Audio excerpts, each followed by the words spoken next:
सबको जय मसीह की। मैं जसपाल एक बार से फिर आप लोगों के सामने परमेश्वर का वचन लेकर उपस्थित हूँ। आज का मेरा टॉपिक है दोष ना लगाओ।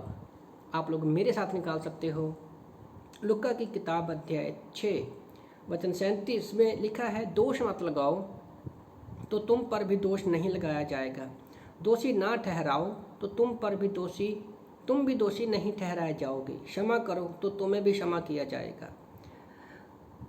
तो इन वचनों को जब मैं पढ़ रहा था तो हमारे विश्वासी लाइफ में ये चीज़ नहीं होनी चाहिए, दोष लगाने वाला।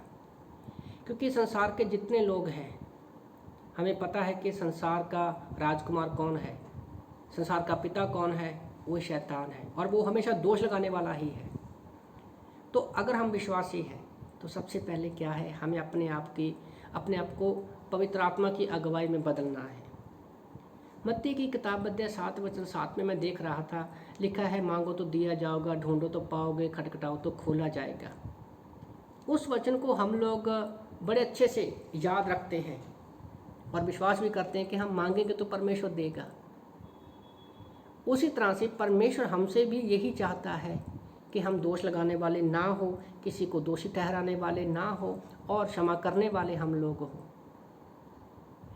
जब हम मत्ती 7:7 को पढ़ते हैं तो पहल वहाँ पर हम करते हैं और देने का काम क्या है, परमेश्वर करता है। तो जब इस वचन को हम पढ़ते हैं, इस काम में परमेश्वर ने पहल कर चुकी है और हमें दूसरा करना है। परमेश्वर ने हम पर दोष नहीं लगाया तो हमें भी दोष नहीं लगाना है। जितने भी हम लोग मसीही हैं, परमेश्वर ने क्षमा किया है तो हमें भी क्षमा करना है लोगों को। परमेश्वर ने दिया है अपने आप को तो हमें भी लोगों के लिए अपने आप को दे देना है कि हम उनके लिए प्रार्थना करें, उनको सुसमाचार सुनाएं। तो दोष हम क्यों लगाते हैं? सारी बुराइयों की जड़ क्या है? वो घमंड से पैदा होती है। हम यशायाह 14 में लूसीफर के बारे में जानते हैं कि वो एक अच्छा वर्शिपर था। वो सारे स्वर्गदूतों का क्या मेन लीडर था। उसके मन में घमंड आया कि मैं परमेश्वर से क्या है, ऊंचा सिंहासन लगाऊंगा। उसके अंदर से पैदा हुई। घमंड क्यों पैदा होता है? क्योंकि परमेश्वर ने हमें खुद की इच्छा के साथ बनाया है। वो उसके अंदर पैदा हुआ और वो अपने स्थान से ऊंचे से भी ऊंचे स्थान पर जाने की कोशिश की, पर घमंड की वजह से जो ये स्थान था ना, उससे भी नीचे आ गया ये। तो याद रखिए, हम घमंड में क्या है, हमें लगता है कि हम ऊंचे हो जाएंगे, पर हम जिस स्थान पर हैं उससे भी नीचे आ जाते हैं। तो हमें घमंड में अपने आप को नीचे नहीं आना है, दोष लगाकर नीचे नहीं आना है, दूसरे को नीचे नहीं कराना है। हमें क्या है, नम्रता में नीचे आना है।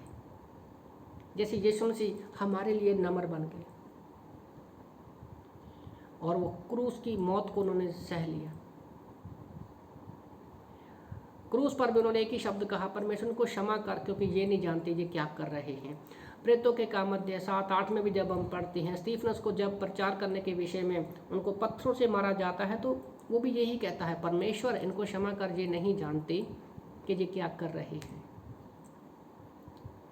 मूसा के बारे में मैं सोच रहा था कि लोग जब उनको खाने पीने की समस्या आई तो उसको वो बुरा भला कहते, उस पर दोष लगाते, क्यों, तो हमें यहाँ पर मरने के लिए ले आया है। तो वो परमेश्वर के पास जाता, उनके लिए प्रार्थना करता।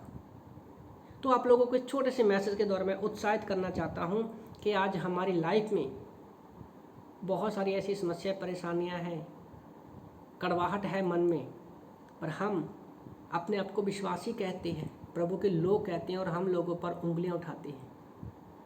तो आप लोगों को मैं उत्साहित करना चाहता हूँ कि जैसे यीशु मसीह का स्वभाव था, वो किसी पर दोष नहीं लगाया। क्यों लोग उसके पास आते थे? क्योंकि वो किसी को अपने शब्दों से नीचा नहीं गिराता था। हो सकता है आप अपनी जगह पर सही हो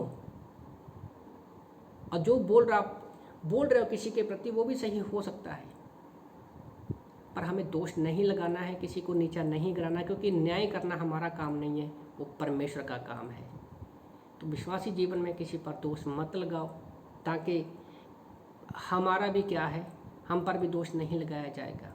और जैसे वचन लुका 6:37 को पढ़ सकता था, क्या अंधा अंधे को मार्ग दिखा सकता है?